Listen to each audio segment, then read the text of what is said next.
The New York Times no longer enjoys verified status on Twitter after Elon Musk pulled its blue checkmark on Sunday. Musk previously announced the rollout of Twitter Blue, a paid monthly subscription of $8 for individuals and $1,000 for organizations to maintain their blue checkmarks. The move drew ire from critics who maintained that Musk should step down as head of Twitter, pointing to his decision to strip one of the top news organizations' blue check status, but granting right-wing accounts a legacy badge instead.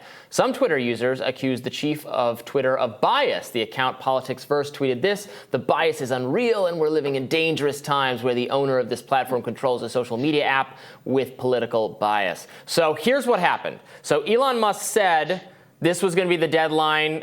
If you had a blue check mark, you were going to lose it unless you subscribe to Twitter Blue. You have to subscribe to Twitter Blue to have the check mark. And then some media companies and various people, including the New York Times, said, well, very huffy, well, we're not going to pay for this. We don't need it. So Elon Musk said, oh, really? You don't need it? So then he just took it from the New York Times and then did not follow through and take it from anyone else. So now, if you scroll over, so for instance, I have a blue check mark, but I don't pay for Twitter Blue. If you scroll over my name and anybody else, it says this account is verified because it's a legacy verification or has Twitter Blue. So it seems to me like they're not gonna, I mean, I don't know, things seem to change on Twitter on a daily basis. It seems like they're not gonna take blue checks from people. It's just in the future, if you want one, the only way to get it is Twitter Blue. And they're creating uncertainty about whether people who have it because of Twitter Blue or because of the legacy checkmark. This was the case for you as well, Batya. I just checked for you. So. Yes, I was very much looking forward to April 1st to losing my blue checkmark, so it would be clear to everybody that I had not paid for it. And yet now I still have it, and it's, I think that he. Look, part of me really respects his sort of trial and error approach. I think that's the way to run a business. Try something, see if it works, not be afraid to make mistakes or fail because you'll sort of recalibrate. I think that's kind of a form of genius, especially in a high stakes situation. I certainly wouldn't have the stomach to do what he's doing. But on the other hand, it is unseemly to be sort of not picking a fight with the New York Times. I'm totally okay with that, right? The idea that there's some sort of like political bias involved in just not respecting the New York Times, I think is ridiculous. Like, he does not have to respect the New York Times. He can mess around with them. Like, that is not a sort of great civil rights crisis of our times, right? But on the other hand, his penchant for, what you once put, Robbie, so elegantly. On the one hand, he wants to be, the chief administrator, the adjudicator, the one sort of, separating out the nonsense from the truth. On the other hand, he wants to be a player in the game. And you can't both be the person sort of, as, in parlance, you will understand, you can't both be the dungeon master and a character. Did I get that right, Robbie? That's right. Is that a good? That is exactly right. Thank you. Yes. For our more sporty viewers out there, you can't be the referee and the quarterback, I think, is basically what he aspires to be. I mean, he has seemingly tweaked Twitter's recommendation algorithm to give his own tweets even more views, which, look, it's his company. He can do whatever he wants.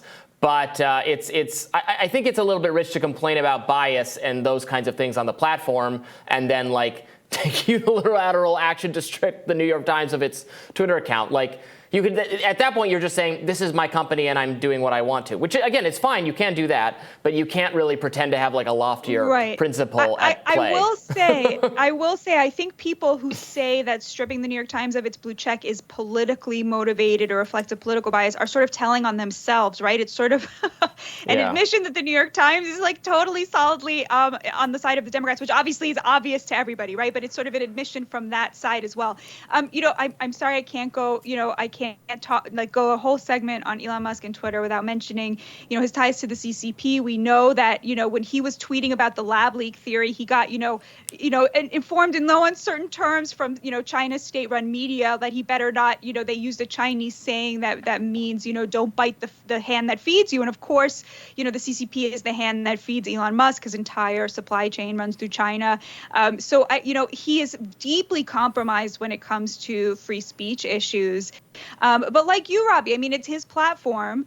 He can do what he wants with it. I do agree, even though I was extremely critical of Twitter before he took over for censoring conservatives, something else has gone wrong. I mean, it's clear that the platform is not. I used to spend a lot of time on Twitter. My spouse is extremely happy that I spend much less time on Twitter now, because there's just something has changed about it. And on the one hand, you have to admit it is more fair to conservatives now, and that is a very good thing. But on the other hand, it's just I struggle to figure out, like, what exactly is it that is that's been compromised, but something has been lost. Yeah. I don't know if you feel that as well. I completely agree. So two things right now are very wrong with Twitter, in my view. One, engagement is way down for me. It sounds like it is for you. It's down for a lot of people I know. It's not since Elon's takeover. This started before that, but Elon's takeover has not improved this whatsoever, as far as I can tell. And actually, they released part of the algorithm. Again, Elon Musk. The thing I most appreciate about his takeover is increased transparency about how the previous administration ran things. I think that's helpful. So he released the algorithm, but it says right there in the algorithm, if you include a link to an offsite link. Like, let's say you read an article and you tweet a link to your article, that tweet gets nuked. No one's going to see it. Likes and retweets help you. Wow. Comments barely help you. Video helps you, but links, again, they kill you. You're dead in the water. And there's a lot in there about how the algorithm is making decisions that I think are bad. And again, that's not, but Elon hasn't changed that. Maybe he will, but he should change that. The other thing that's really wrong is the recommendations, the For You tab, what it thinks you want to see. That is worse than ever. And that has gotten, in my view, markedly worse in recent weeks. It now shows me content totally disconnected to what I want to see. I want to see, like, Twitter used to give me the highlights I might have missed. Like, if you've tweeted over the weekend, Batya, it used to know, I want to see what Batya has to say. I want to see what some of my colleagues at The Hill and at Reason want to say. A couple other high-profile people I follow, Megan McArdle, Nate Silver, Matt Iglesias, the punditocracy, the ecosystem of blogger pundits on Twitter. It used to show me all those. Now it's just off. The recommendation is way off.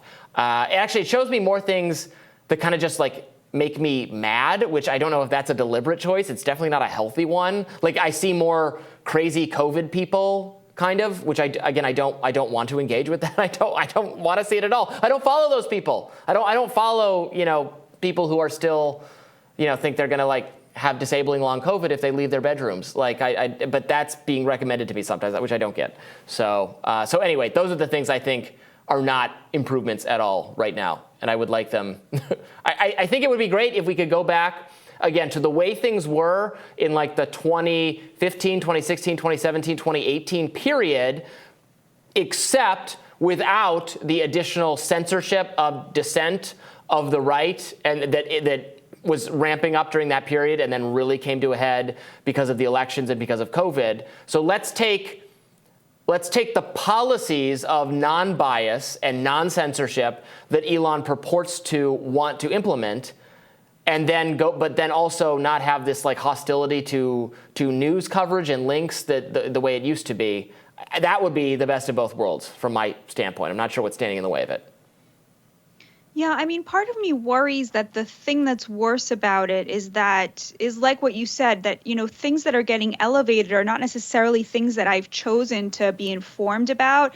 I get a lot of videos of brawls for some reason, which they're not that frequent. So, but I know that the right has been sort of circulating a lot of them.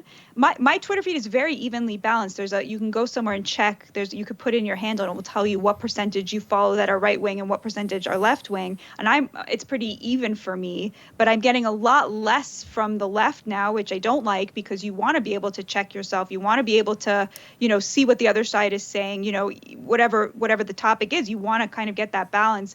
But I worry a little bit well, am I complaining about what is effectively the democratization of the platform, right? Is this just what it looks like when people can buy a blue check mark and get elevated and go viral in a way that it was very hard to do before, when you were deprioritized, versus places like the New York Times, right? I mean, is that just what's happening here, that it's a more equitable system and thus feeding us less of what we've chosen and more of who has chosen to pay for their blue check? I mean, it's a really difficult question. When he announced that the blue checks would be for sale, I totally support supported that. I thought that was great because I thought it was kind of ridiculous that some person in Twitter was deciding who was elite status enough to get this status symbol, right? So I thought that was really cool, and I still think it's really cool that it has been democratized in that way. At the same time, I am complaining about the platform, and I'm not spending any more time there. So, it's really an interesting. It's interesting to see what his next moves will be.